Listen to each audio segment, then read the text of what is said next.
হালাল উপার্জন, বেচা কেনায় আমানত রক্ষা, ওয়াদা পালন, প্রকাশ্য অপ্রকাশ্য অশ্লীলতা ত্যাগের নির্দেশ দেয়। পরস্পর সৌহার্দ্যপূর্ণ আচরণ, সৎ আদেশ, অসৎ কাজে নিষেধ করার তাগিদ দেয়। পবিত্র কোরআনে ইরশাদ হয়েছে, নিশ্চয়ই মুমিনরা ভাই ভাই। সূরা হুজরাত আয়াত 10।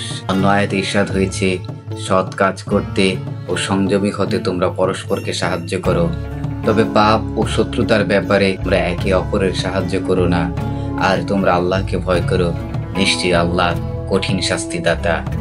সূরা মাইদা আয়াত 2। পূর্ণ ইসলাম পালন করতে হলে আল্লাহ ও তার রাসূল সাল্লাল্লাহু আলাইহি সাল্লামের নির্দেশনা অক্ষরে অক্ষরে পালন করতে হবে।